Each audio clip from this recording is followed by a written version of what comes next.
objetivo neste vídeo é demonstrar para você que usa a planilha no processo orçamentário como uma ferramenta de planejamento pode trazer muito mais flexibilidade desde o momento de entrada de dados.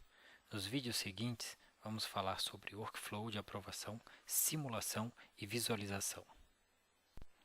Em um ambiente intuitivo e similar ao Excel, você encontra as funcionalidades necessárias para realizar as entradas de premissas, os ajustes nos dados e as correções de desvios de dados comuns em um processo de elaboração do orçamento e planejamento financeiro. Como podem ver nessa tela, temos características de visualização semelhantes à de uma pivot table, onde tenho as formas de visualização e os dados a serem analisados.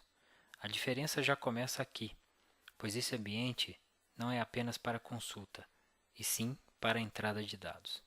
Como estamos num ambiente e os dados ficam centralizados, não existe o envio de planilhas por e-mail, para que cada área faça a entrada de dados. Isso é feito aqui e com funcionalidades que tornam o nosso dia a dia muito mais fácil. Podemos, por exemplo, ajustar o layout da planilha de entrada de dados e incluir um gráfico para facilitar o entendimento do perfil dos dados inseridos.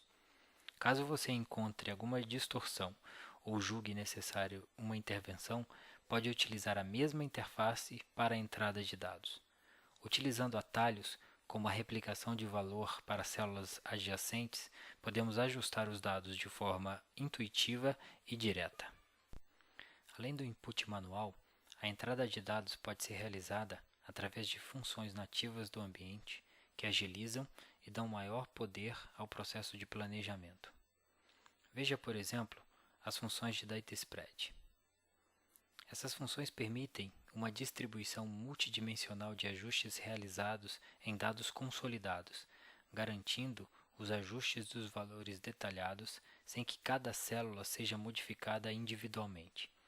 Posso inclusive considerar tendência e distribuição de dados do realizado para essa ação. Funções de bloqueio de células e incrementos também estão disponíveis através de menus ou atalhos que agilizam o ciclo de planejamento. E para facilitar o rastreamento dos ajustes, as células modificadas ficam destacadas na cor azul até a gravação dos dados. E se a célula for utilizada em algum cálculo, o valor impactado pelo ajuste também será destacado. Outro aspecto que gera um diferencial com o Excel é a possibilidade de criação de itens que serão consolidados no resultado do planejamento, mas com a garantia de atendimento às regras de cálculo e consolidação definidos como padrão. Você pode, por exemplo, incluir custos de marketing detalhados que serão agregados corretamente na conta contábil através das regras de cálculo do modelo de planejamento. Não ocorrerá a possibilidade de erros, já que o usuário de input não terá acesso a elas. Você também pode definir processos de rateios e apresentá-los na forma de lista. Assim garantirá que sempre um modelo de rateio padrão será utilizado, evitando erros e revisões desnecessárias. Com estas funcionalidades e a semelhança com uma planilha de Excel, a entrada de dados se torna extremamente fácil e intuitiva. Nos próximos vídeos, discutiremos workflow de aprovação, simulação e visualização.